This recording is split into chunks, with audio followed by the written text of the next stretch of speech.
All right, welcome to a Bold Boys Journey collection YouTube page. Here with another story for you. Actually, this is more of my top 10 coolest players that I've hung out with and best tippers in the NBA. So during, I want to say between 1990 to 2003, I was a ball boy. Let's see, 1990 98, I was with the New Jersey Nets. And then 2000, 2003, I was with the New York Knicks. So, made a ton of money. A lot of money as a ball boy. Tips, running errands, doing favors for players. It could be, I could have ran up to the stands and got a girl's phone number, $100. I could have gotten some popcorn and a hot dog before the game. That could have been an easy 20, $50. By the end of the night, I could have walked away with a good $250, $300 per game. And that's 41 home games. So you do the math. Even sitting, even working the bench and working the locker room, you still get paid as a ball boy. Um, you get paid by the trainers, and usually you'll be splitting it with another ball boy, so you can even walk away with that. You can walk away like $150 plus your tips that you made that night, so it could be a $400 night, easy. I remember I had a security guard at the Meadowlands. She came to me and she says, "Listen, I see you're making a lot of money. Why don't you come see me at my bank and I'll hook you up with and take care of you and open up some accounts." I should have listened to her. My biggest regret to this day. Anyway, here are my top 10 coolest NBA players to hang out with and best tippers. I'm going to be a little biased here, so gotta forgive me. I'm going to start with number 10. And there's really no order, but I'm going to go ahead with it. I'm going to go with my boy, Juwan Howard. Juwan Howard, when he played with the Washington Wizards, great tipper. Great tipper. Always used to bless me. Every time they came to play the Nets, he always blessed me, whether it be carrying his bags to the bus. It could have been rebounding. It could have been going to get him some popcorn. Anything he needed, I wanted to hook my boy up. Good dude. Real good dude. I 20, $40. Real cool. So, Juwan Howard, my number 10. Number 9, I got to give it to Jalen Rose. Another cool dude when he was with the Indiana Pacers and Toronto Raptors. Real cool dude, man. He'd always be like, "I'm going to bless you. I'm going to bless you." And he would bless me, man. He would bless me. Again, sometimes it'd be $20, 25, sometimes it'd be 50, whatever the assignment was, whatever the task was. It could be running the tickets up to the window or running it up to his peoples who were waiting at the window, at the will call window, whatever it was. I took care of my boys, man. So, yeah, Jalen Rose, number 9. Number 8, I gotta give it to my boy Gary Payton. Cool dude, cool, smooth cat. Just like you saw him play on the court, just to call him the glove, real smooth cat. Talked a lot of mess on the court, even off the court. He talked a lot of mess. I got a funny story. You're gonna have to read the book about the funny story with a whole bunch of girls behind the in the dressing room area waiting for him. He had like a group of women, 3 over here, another 4 over here. Gary was a true player, cool dude, and hung out with him one time at a club in New York City. Just cool cat, man. You know, he drinks whatever you wanted. Just cool cat, man. So number 8, I'm gonna give that to my man Gary Payton. I gotta put Rod Strickland in there too, man. Rod Strickland was a good tipper. Rod Strickland, Mark Jackson. I'm gonna put them two at the same number 7. All right, Mark Jackson. I would always get him a Snickers bar right before the game. I don't know. He has something with Snickers bar, man. Right before the game, I would always get it for him. He would always give me a nice little tip. Rod Strickland. same thing. I think it was like popcorn or something. Like not even popcorn. I think I would just give them like a hot dog or something like that before the game. Even just running their bags to the bus, man, was just a nice little $20, $25 tip. But always just looking out for dude. There was this one time I hung out with Rod Strickland and Chris Webber at a Quincy Jones party during All-Star Weekend in New York City, and Chris Webber and Rod Strickland saw me, and they was like, "Yo, little bro, come on, come sit with us." And it was, we were at some Quincy Jones had a casino night, and I sat with them. They were drinking Sambuca. I was not a drinker. I didn't even. I don't think I ate that night. Anyway, I had a few shots with them. I remember getting up. I said, "Hey man, I gotta go to the bathroom." I went to the bathroom, and it just so happened that these rappers by the name of Beatnuts, they were their manager was dating some girl, and I was messing with the manager's girl, and he knew that, and they tried to confront me in the bathroom, and went down. It almost got crazy, but my boy looked out and came through in the last minute and got me out of the bathroom before I got jumped. But yeah, Rod Strickland, cool dude, and Mark Jackson. So I give them number 7. Um, I'm also gonna give I'm gonna give my boy Scottie Pippen. I give him number 6. Scottie Pippen.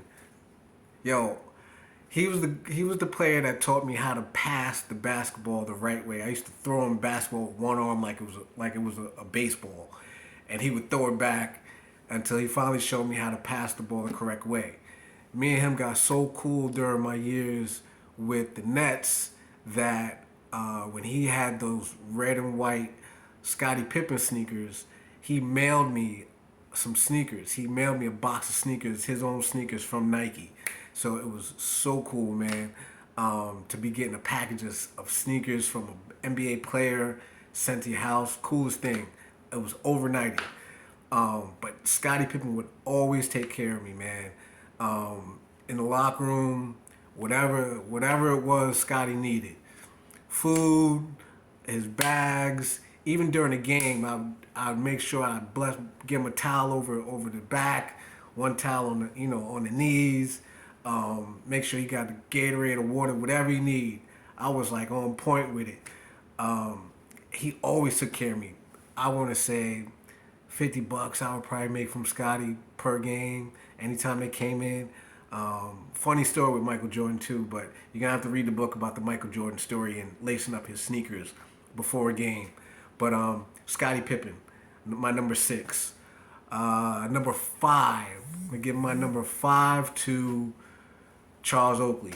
Charles Oakley, smooth cat, good tipper. The New York Knicks, I would make some good money with the Knicks. There was a couple other teams I made some good money, but Charles Oakley was a good tipper too. He just needed his was more or less, some snacks, you know, popcorn. Mostly popcorn guys we eat before the game. Um, Anthony Mason, I gotta put in there too. Rest in peace. Coolest cat in the world, on and off the court. Man, God bless him, man. Cool cat. But Charles Oakley and Anthony Mason, I gotta put them in there together, man. My number 4. Now I'm gonna start getting biased. My number 4, I gotta give to, um, I gotta give to my boy from the New Jersey Nets. Um, I gotta put him at number 4. No, maybe I'll put him in. All right, I'm gonna put him at number 4. Number 4 is Kenny Anderson. Kenny Anderson was a good tipper. I remember one time he was actually driving on Route 4 in a Lexus truck, and he seen me. I saw him. I was beeping the horn, beep beep beep. It was like the summertime. It was like right end of the season. Kenny pulls over. Yo, he would always say, "Yo, you good? You good?" Yeah, it's Kenny. I'm good. Gave me $100, easy. And I wasn't even looking for it. But he knew me because at the Nets with the players, I was like the little brother. So Kenny would always take care of me. And Kenny, he always tipped very well. If I had to pull his car, get it from the parking lot and pull it down to the driveway entrance, inside the garage at the Meadowlands. He'd always give me a tip. So Kenny Anderson was a great tipper. Number three, I'm gonna give it to my guy. He's gonna have to fall number three because I haven't spoken to him in a while. Been trying to keep in touch, but I guess you get older and things happen. But I gotta put Jason Williams. Jason Williams, power forward, former New Jersey Nets. Great, great tipper. So many stories, man. The guy would. I'm gonna tell you one story. The guy would. This was during Christmas, and he would always bring a group of children to the games. And this one year, he brought these group of children who, they were going through some difficulty, their family, or they just couldn't afford Christmas. So before the game, Jason Williams gave me he gave me about $500 actually. He gave me $500, sent me to the KB toy store in Secaucus. This is an hour before the game. Sent me there and told me to buy a whole bunch of toys for these kids. I bought a whole bunch of toys for these kids, put them in his truck, went back to the arena, left the toys in the truck so he can give them to them. No, I'm sorry. I took the toys out and met Jason for him to give them to the kids after the game. Jason was that type of guy, just a good-hearted dude. He would always leave tickets at will call, just for people who might not have tickets and couldn't afford it.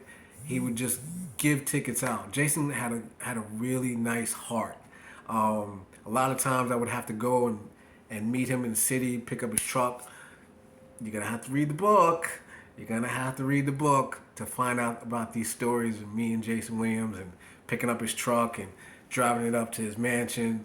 Some cool nights, man, but good dude, real good dude. Number two, I'm gonna have to give it to. It's a tough one, man. It's a tough one. Number two, I'm giving it to Reggie Miller. I know I was saying I was being biased and giving it to the Nets players, but number two, I got to give it to my guy, Reggie Miller. Reggie would always take care of me, man. From the Nets, I would just carry his bags to the bus, man. To and from the bus, and Reggie would take care of me. One of the nicest guys off the court. You wouldn't believe it, man, but on the court he was just a beast, and he would just irk you just by what he would do on the court. But off the court, one of the coolest and nicest guys you would ever meet, and funny guy too. But always gave me a tip, whatever he needed. All on the court. It could have been towels, drinks. Right there waiting for him. Taking off the jacket, I was the man when it came to taking off a player's jacket. I was real smooth with it. But Reggie was a good tipper. I'd say about sometimes 25 to take the bag if it was a court. Giving him his jacket and towel. Sometimes he give me a 50. So Reggie Miller, number two. My number one, and I'm being biased. This is my big brother. I still talk to him to this day. He's always come through just with wisdom, knowledge, and when I was a ball boy, he took care of me like I was his little brother. I gotta give it to Derek Coleman. Derek Coleman was the best tipper, man. Let me tell you something. Derek, not only did he take care of me during the games with just tips, I'd get him beer after the game. Beer was like Gatorade to these guys after the game. I don't know what it was about beer, but some guys had to drink, even Michael Jordan and, Oakley. These guys would drink a couple of beers after the game. I don't know what it did. It settled them, or it was just something about after the game they needed a cold one. And I would always, I put a couple of cans of beer in the ice bag with some ice, and I give it to the player. wrap it up and give it to them, or I'd leave it, inside, their bag or something, because it wouldn't leak. The bag was highly protective, plastic bag, but it was a strong bag. But I would always, hook them up. But Derek, he did a lot for me, man. He not only did he give me tips during the game, with just looking out for my big brother, but he paid for my prom. He paid for my tuxedo. He paid for my limousine. I had a private limousine. He took care of me, man. Anytime I needed Derek, he sent me a box of sneakers, like 4 pairs of sneakers when he was signed with British Nikes. He sent me a box of sneakers. It was like 4 to 6 pairs of sneakers. What else Derek did for me? He did a lot for me. Came to my wedding, him and his wife Gina. Derek's always been there for me, man. Even to this day, he just gives me a lot of knowledge and wisdom that's really helped me. But great tipper, great guy. I'd do anything for Derek. There's some other NBA players that were good tippers. Allan Houston, I think I'll put him in there. He was a good tipper. There's a story in my book about me running to go buy his own pair of sneakers for him right before the game when he played against the Knicks, and I was working for the Knicks as a ball boy. Funny story. You gotta purchase the book, A Ball Boy's Journey, a memoir. It's on Amazon. You can read about the story of me going. Allan gave me the money to go buy his pair of sneakers at Foot Locker right before the game. Crazy, man. He wound up buying his own pair of sneakers, and he gave me a tip too. Cool dude, man. Real cool dude. The Davis brothers, Antonio Davis and Dale Davis, great tippers. I think it was Antonio Davis. He was a good tipper too. I would usually get about $40-$60 from him. There's a list, man. There's a list. If you want to know more of tippers, best NBA tippers, shoot me a message. I'll let you know, man. But definitely some great memories of just hanging out with these players after the game in the locker room, just kicking it with them, and even on the court, man. Just a lot of jokes, a lot of stories that I wrote in the book about, just hey, they would see a girl up in the stands, and I'd run up in the stands, go get the girl's number, and bring it back, and at the end of the night, $100. When it came to getting a girl's phone number, and I had to go up in the stands, that's a C note. I was getting a C note. A C note is $100. I was getting that all day. Yeah, there was some things I did for the players during the game, to look out for them. Because those are my boys, man. Those are my boys. They took care of me. I took care of them. And it was all love to this day. So, hey, if you want to hear more stories, hit the subscribe button. Make sure you go buy that book, A Ball Boy's Journey, a memoir. A lot of great stories. It's a roller coaster ride. I take you behind the scenes of what it's like being a ball boy for 3 of the tri-state areas teams. Some things I dealt with that will really surprise you. I deal with mental health. I deal with, some challenges I face. I tried to, open up a business, a concierge service. It's a really good book. It's a great read. You'd be surprised at the things you find out. All right? Hey, I'll be back at you again with another story. Make sure you hit the subscribe button. Peace.